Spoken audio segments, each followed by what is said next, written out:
শীত তো এবার যাই যাই বলছে। তা শীতের সিজন যখন চলে যাচ্ছে তাহলে তো টমেটোর সিজনটাও চলে যাচ্ছে। হ্যালো এভরিওয়ান, আসসালামু আলাইকুম।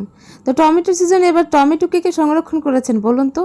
তো আমি বেশি একটা খুব একটা টমেটো সংরক্ষণ করা পছন্দ করি না, তবে টমেটোর সস বানিয়ে রাখতে খুব পছন্দ করি।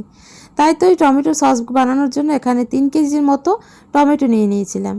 টমেটোগুলো আমি একেবারে ফ্রেশ আর পাকা টমেটো নিয়েছিলাম, এখানে কোনো কাঁচা বা আধা পাকা টমেটো নেইনি, তাহলে কিন্তু সসের কালারটাও একেবারে ভিন্ন হয়। যাই হোক, টমেটোগুলো আমি প্রেসার কুকারে 2 মিনিটের মধ্যে সেদ্ধ করতে দিয়ে দিয়েছি, আর সাথে দিয়েছিলাম দুটো মরিচ আর দিয়েছিলাম রসুন।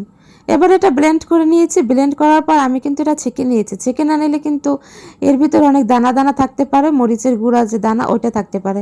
ছেঁকে নিলে আর এসব কিছু থাকে না। এই যে আমার টমেটোর কাঠগুলো বের হয়েছে, এখন এটাকে আমি চুলায় অন করে দেব, তারপর কিছুক্ষণ এটাকে জাল দেব। এই তো তারপরে আমি এখানে বিট লবণ দিয়ে দেবো। বিট লবণ না থাকলে বাসার খাবার লবণও দিতে পারবেন, কোনো সমস্যা নেই। তারপরে দিয়ে দেবো এখানে মরিচের গুঁড়া কালারের জন্য। এখানে কাশ্মীরি রেড চিলিটা দিলে খুব ভালো হয়, তবু ওটা আমার কাছে হাতের কাছে ছিল না, তাই দিতে পারিনি।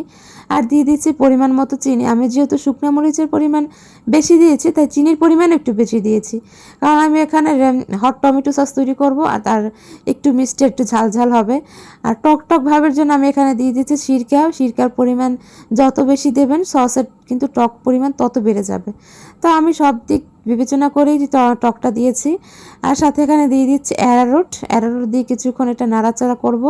নাড়াচাড়া করলেই দেখবেন যে এটা একেবারে পুরোপুরি ঘন হয়ে আসছে, একেবারে এই যে একেবারে ঠিক হয়ে গেছে। অসাধারণ একটা টমেটো সস হয়েছে। এবার টমেটো সসটা আমি ঠান্ডা করে একটা কাঁচের জারে ঢেলে নেব। এটা নর্মাল টেম্পারেচারে বেশি দিন থাকবে না, আপনারা সবসময় নর্মাল ফ্রিজে সংরক্ষণ করার চেষ্টা করবেন। নর্মাল ফ্রিজে এটা 1 মাসের মধ্যে খেলেই ভালো হয়, আর না হলে 2-3 মাস থাকে, ভালোই থাকে।